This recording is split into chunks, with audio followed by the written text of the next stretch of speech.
Hi guys, and welcome back to my channel. It is your girl Enid Blyton, aka Bookish babe, and I'm back with another video. Guys, I'm finally in front of my bookshelves. Oh,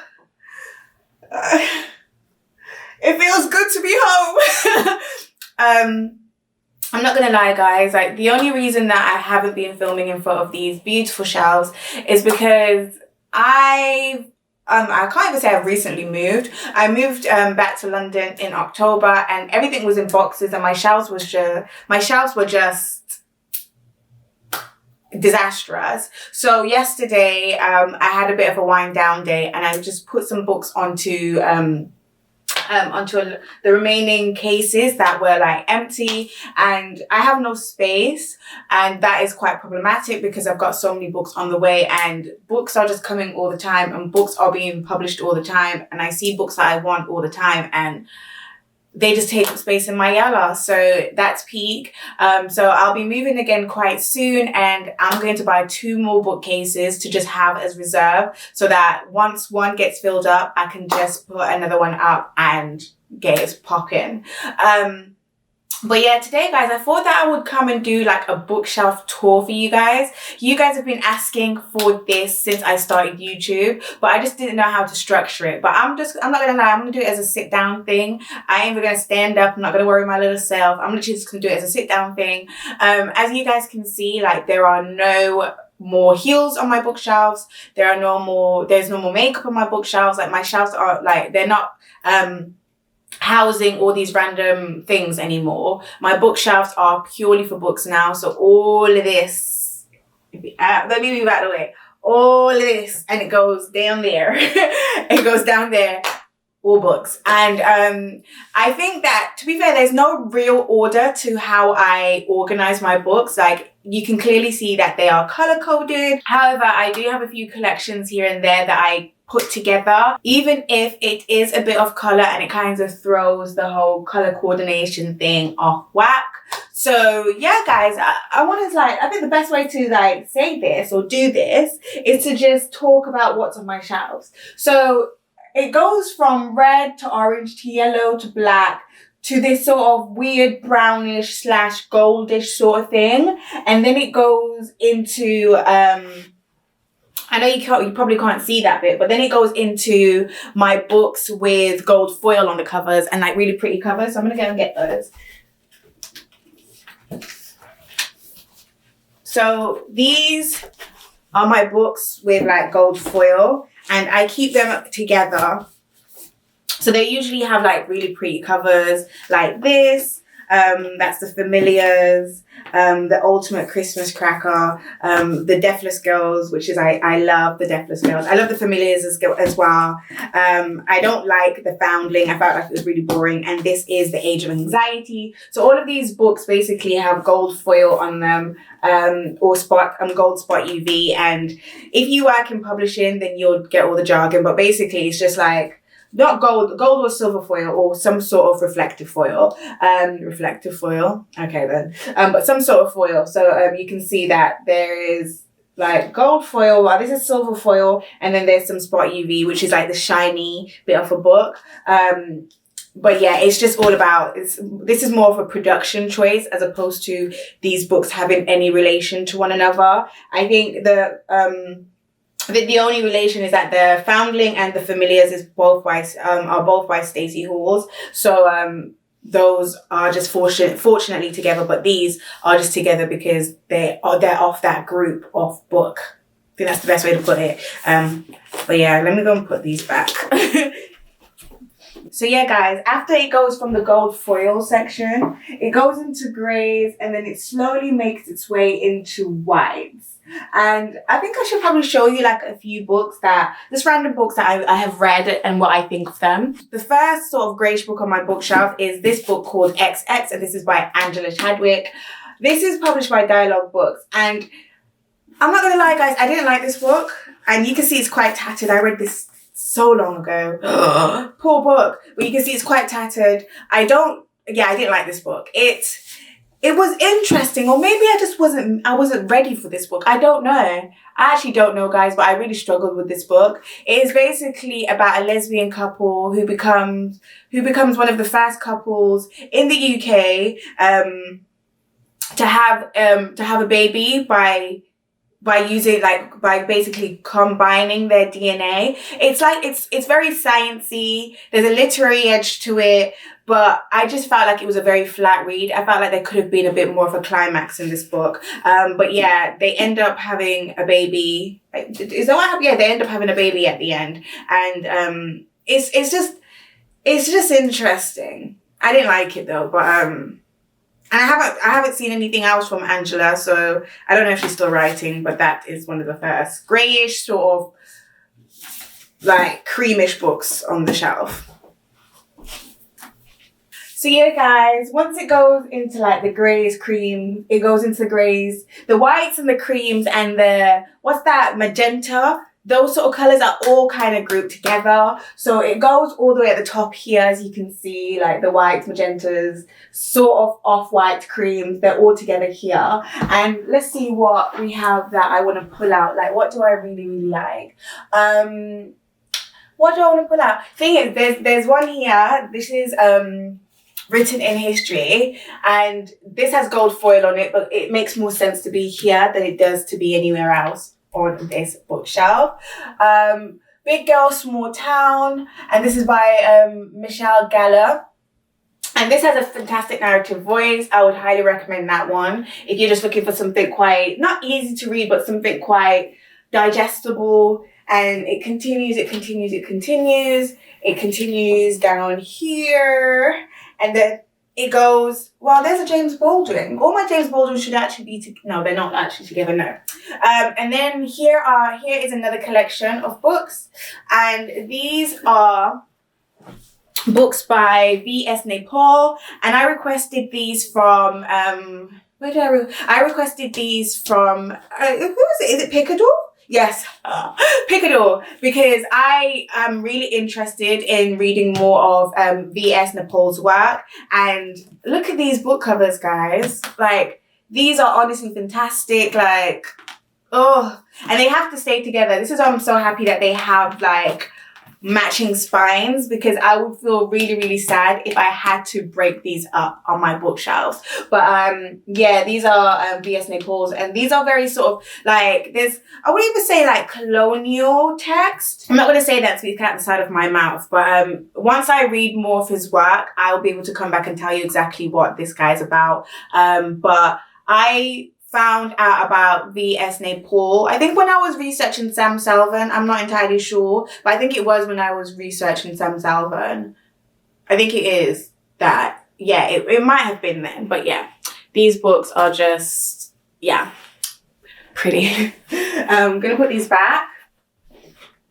And then, to be fair, we've got a few great titles here. Obviously, we've got James Baldwin, Another Country. We've got Homegoing, Voices of the Windrush Generation by Colin Grant.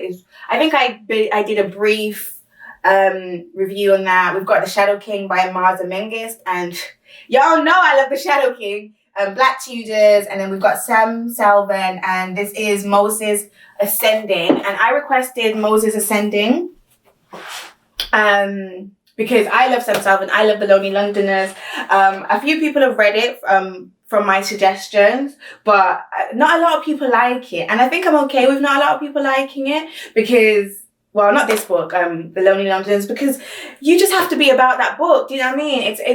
It's just a good book. I keep telling y'all about that book. It's just a good book. If you want to learn more about the Windrush generation, if you want to learn more about how the UK was romanticized as this place of opportunities and exception for Black people, especially Caribbean people, then you'll just read the book and you'll understand what I want for you. But everyone that I've recommended that book to, they've read it, and some have come back and said they don't like it. Some have come back and said that they do like it. But I requested more of Sam Selvon's work because I love him and I think he's really hot.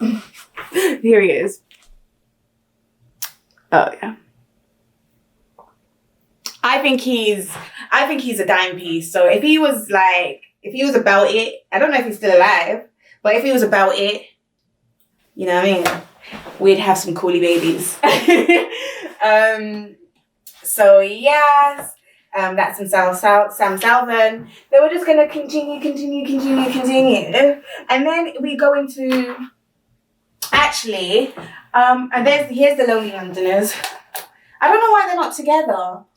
I should probably put them together, right, guys?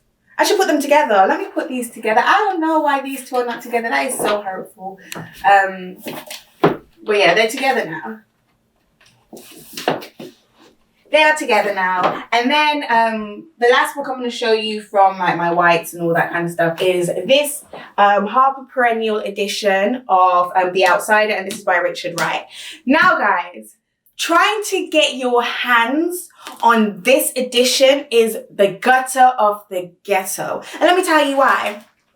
Because there's none out there. And the thing is, I've emailed Harper Perennial, and they're in the US. I've emailed them like 20,000 times. I've DM'd them on Instagram. I've DM'd them on Twitter, trying to get the rest of my Richard Wright books with these covers, basically. Like, there's a series of covers that are like this, and I have The Outsider, and I previously had Black Boy, and then something happened and the book got damaged and literally the cover just fell apart. But these covers are from the Harper Perennial editions of Richard Wright's books, and I'm not entirely sure if they're first editions. I don't think they are first editions.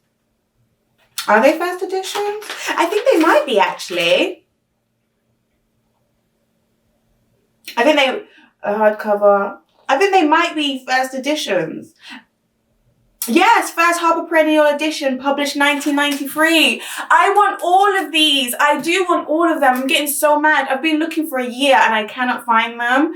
And I just don't know what to do. I've looked on eBay, I've looked on Amazon, I've emailed these up, but I can't find them. But I can see the images on Google Images. I just can't find them to buy them. And the ones that, actually, I think I've come across one and it was like £100 and something. And I was like, well, I bought this one and I bought Black Boy, and I think it came up to like £12.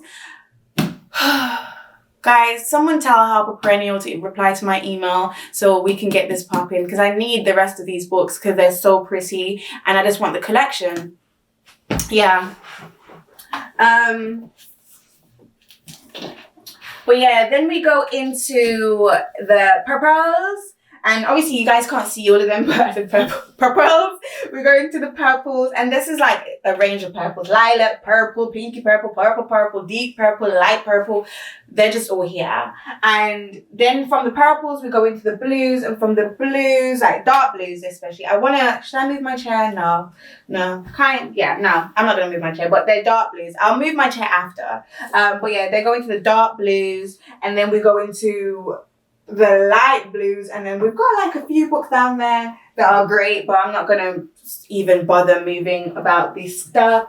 Then we're gonna come up here again, and we're back with the light blues, and I've got two of my books from the Bridgerton series has arrived, but the rest of them aren't here yet. So I've got obviously The Duke and I, which is what the Bridgerton series was based on. And then I have The Viscount Who Loves Me. And obviously these are both by Julia Quinn. And I believe that Netflix is planning on basically adapting each book as a different season. So the first season of which is Bridgerton, was based on The Duke and I. So the second season will be based on The Viscount Who Loved Me, and then it will continue hopefully. But I think there are 11 books, so 11 seasons of Bridgerton. Yeah, I could stare at Simon for 11 seasons. Yeah, it's true. It's fine. No concern there. So yeah, those go on. Obviously, we've got some Sally Rooney, guys. We're going to be putting a new Sally Rooney baby on the shelves very soon. I am so excited. I think her new book is called Beautiful World, Where Are You? I think that's what it's called, but it's not out until September. But I'm working on some stuff because I would love to read that before September, and I hope I do get the chance to read it before September. And then here we are. We have my we have my Bernadine Evaristo collection, and these are the Penguin paperbacks.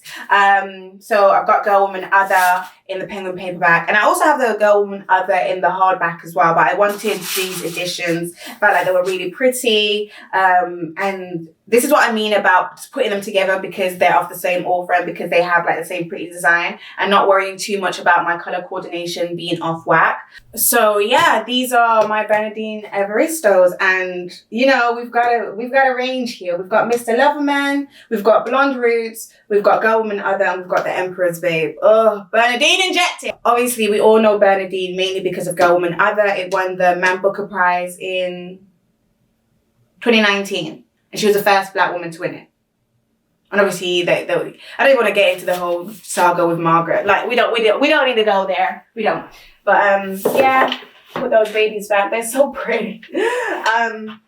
And then we continue with the pinks, into the pinks. Obviously, The Vanishing Half is in the pink. And you know that's a serious book. Vanishing Half is here. Guys, we've got Queenie. Don't say anything to me. Don't say anything to me. We've got Queenie. I've read it. I paid for the book. It's going to be on the shelf. This is a really good, no, we've got How to Love a Jamaican. And that's by Alexia Arthurs. And yeah, that's a great collection of short stories. If you're Caribbean, I recommend. A Room Called Earth, which I started reading the other day. And that's by Madeleine Ryan. And that is about a girl with autism. And I'm really enjoying it, but I need to pick it back up. I've just been really, really busy. And yeah, we've got a bunch of stuff here, like Pinks, the Milkman. You know I love Anna Burns, but Evelyn stopped reading that book, but we're going to get back to it. Yeah, Milkman, great. Where the Crawdads Sing, baby. But yeah, guys, Where the Crawdads Sing, baby. Where the Crawdads Sing. Like, listen. Dahlia Owens. This book, it's just a good read. You know when I tell people like this book is a good read, it's just a good read. Reads it. It's such a good book. I loved it. I love it. I love this book so much. Obviously I was a bit pissed off to it at the end, but I love it. It's a good book. Like, I'm not even going to ruin it for you guys. Read it. If you haven't, then that's too personal. Read it. God, I love this book. Okay guys, now we're going on to the greens, and these are all different type of greens. So we've got the Hilary Mantel, The Mirror and the Light. I don't want anyone to speak to me because I ain't picking up that book again until I'm pregnant. I ain't doing that with Hilary. I'm sorry. I don't care what anyone says. Mexican Gothic. I was sent that the other day, and I'm really excited to actually read that one. This book is called Palette. Now, this is actually a coffee table book, and it's really heavy. It's really pretty. I'll show you guys. And I've had Palette for ages now. I believe, was it the publicity? I can't remember, but someone who works in publicity, so the publicist the publicist gave me this book when she worked at the publishing company, and I absolutely loved it. I went to see the author at an event, again pre-COVID, and it was really cool to hear her thoughts and basically to learn more about all the work that she's doing in the beauty and makeup industry and the fashion industry for Black women. The author, Funmi Feto, I think I'm pronouncing that correctly. She's great. She's so stylish. Go onto her Instagram. Like, she's like a Vogue babe. You just want to eat her up. But this book is all about basically makeup for women of color. But it is a coffee table book, so it's just, yeah. It's one of those where you don't buy to read, you buy to have it down and for people to flick through. It's about makeup, it's about skincare, all of those things there. And she does it for the girls, and it's such a pretty book. Such a pretty book. I feel like, had it been, I don't know how well it's done, but I think like it needs a push. I think people should buy this just for having it. But yeah, this is a good book, and it's quite expensive. This is a £25 book, but again, coffee table book. Great book though. I really like it. So just put that one back there. There's a flat share. I've got a COVID-19 book, and I should probably show you guys, but yeah, this is a COVID-19 book, which is basically the pandemic that never should have happened and how to stop the next one. And this is by Deborah McKenzie, and the title's like, it's self-explanatory. It's an exploration of COVID-19 and basically how we just stay being in a pandemic and how we need to avoid any of the future pandemics. But yeah, I was sent this by Little Brown and I actually can't wait to read it properly because I haven't read it properly. But I requested it because I was like, okay, let's see what's going on about COVID-19. So yeah, just putting that back there. And now obviously we've got Ya Gassi here. I always get it wrong. I hear that it's Ya Jessie, but I pronounce it Ya Gassi. I think it is Ya Jessie, and I feel really bad. Okay, I think it's Ya Jessie. And I've got her latest book, Transcendent Kingdom. Obviously she wrote Homegoing. So she's a big time author and this is her second book. I haven't read it yet though. And then we've got like Rest of Greens. And now here we've got some more collection stuff. Okay. Let's try to get these out without knocking stuff down. So these are some more collections. These are the Penguin Modern Classic collections. And these are like really like old time, big authors. So we've got James Baldwin here, Go Tell It on the Mountain, Sam Salving, The Housing Lock, James Baldwin, Notes of a Native Son, which shouldn't be confused to have any sort of relation to Richard Wright's Native Son. James Baldwin, If Beale Street Could Talk. And George Lamming, In the Castle of My Skin.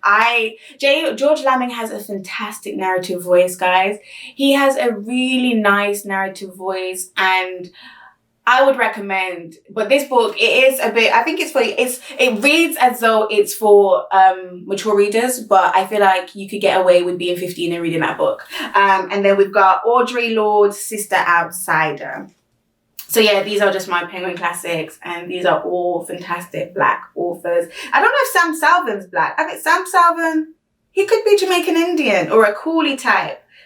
I thought, was he from Trinidad? He's one of those, but yeah, you know, I'm really here for Sam Salvin, baby. We could have been a thing. To be fair, George Lamming is good looking too. George looked like he would have had it going for him. Had we ended up at whatever university he was at together, I think we could have made it work. You know what I mean? But yeah, that's George Lamming. So yeah. So what else do we have here? The Night Tiger. We've got some Chimamanda. And some more collections. Wow. Okay. Some more collections, guys. Okay, yeah. So these are some more collections. And these are from HarperCollins. And I requested some of these. These are fantastic. And it's just nice to have collections on your bookshelf. I'm not going to lie. It's nice to have a series of collections. So what we have here, we've got Nella Larson, Passing. And obviously, I've told you guys before that is what The Vanishing Half was based on. We've got The Diary of a Nobody by George and Whedon Grossmith. We've got Mary Seacole, Wonderful Adventures of the Mrs. Mary Seacole in Many Lands. And then we also have Uncle Tom's Cabin by Harriet Beecher Stowe. And y'all know. So I'm going to show you guys, but yeah. And you get a chance to look at my nails as well. My nails are nice. Yeah.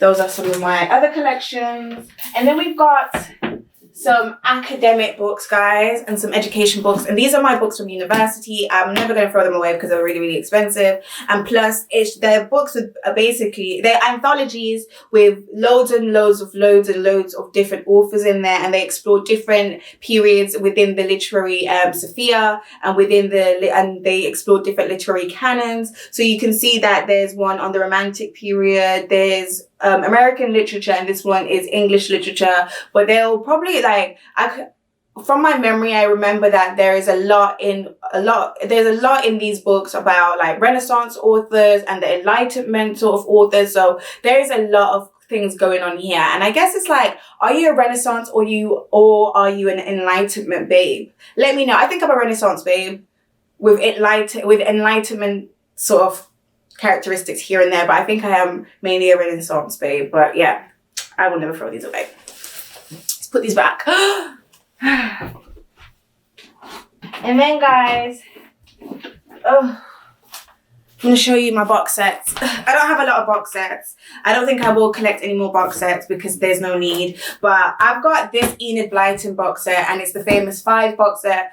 I don't know if you guys are going to cuss me for having this, because we all know that Enid Blyton was a bit of a racist, talking about racist stuff and all that kind of stuff. But these are very popular books. I worked on them when I was an I worked on these books when I was a special sales trainee, and that's when I started off my career in publishing, and I was given these books. I've never opened them. I don't think I will open them. I'm not particularly interested in reading Enid Blyton in depth, but to be fair, Abby Dare said that she read Enid Blyton when she was younger. So, Enid is there. It's just that she wrote within her time, meaning that her time was racist and all them things there. I remember there was an incident where I believe some of the Enid Blyton books were sort of like contemporized. Is that a word?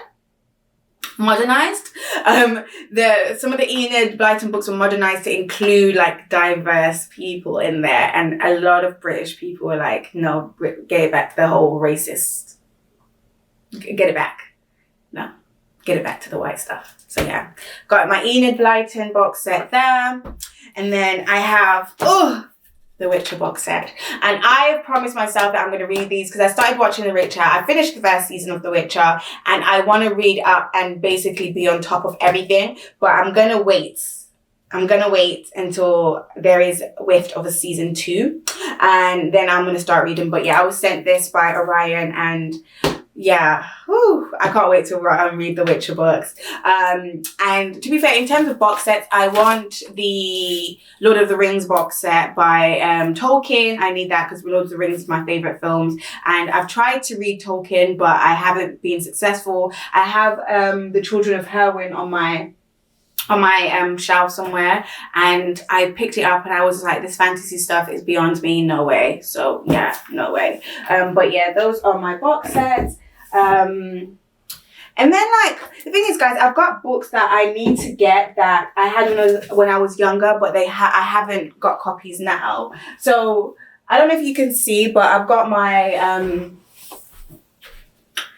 Twilight books here. As you can see, my Twilight books. And then I've got The Host by Stephanie Myers, and those are all the same author. And then there's some Hilary Mantel, Tommy Adeyemi books all together. So obviously those are the Children of Blood and Bone and the Children of Virtue and Vengeance there. But I want to get the Game of Thrones books, and I want to get the latest book as well. And I also need to get the next book by the next Twilight book, which is basically, is it called like Midnight Sun or Midnight something? It's basically the book from Edward's perspective, and I've been waiting for that for maybe months now. I probably need to chase it, but I know it's on the way. It's just everything's so delayed in publishing at the moment that books they arrive when they arrive. If you chase them, they'll arrive when they arrive. But I've got a lot of books, guys. Like, I've got a lot of books. I've got a lot of books on my desk, on my tables as well. So it's like, these are the ones that have made it to my shelf, but I know that these are going to be rearranged by the time I move to my new flats. And there's a lot. There's loads. There are just loads of books, and I can't be bothered to go through all of them. I've got some books here from, sorry, I'm pulling. Oh, where's the other ones? There's meant to be another one. I think it's probably on my shelf somewhere. Oh my God, what's on this? Candle wax is on this. Why? Okay. But yeah, I've got some books here, and these were sent to me by Pluto. Obviously, Mask Off by J.J. Boller, and that is Masculinity Redefined. I've been seeing this book everywhere. Feminism Interrupted by Lola Olufemi. And guys, this book slaps. Like, who had recommended it? It was Adele who recommended this book to me. And then We Have to Exist is to Resist Black Feminism in Europe. And I've got a bunch of other books coming from Pluto Press. So I'm going to do like a haul video on Pluto Press, as well as a video on radical nonfiction. But yeah, guys, I would show you the rest, but I think that's enough for today. I think that is enough for today. Wow, yeah. So should I move this out the way a bit? Okay.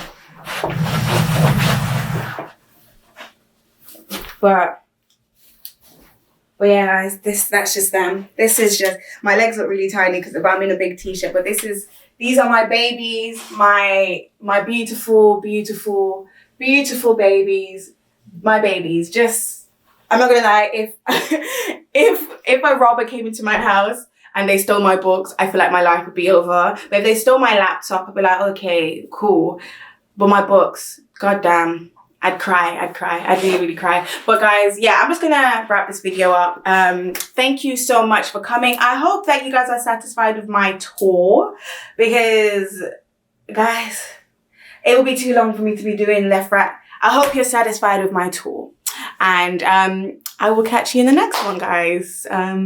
Yeah, so let me know if you read any of the books that I have spoken about. Let me know if you know where I can get these Harper Perennial books.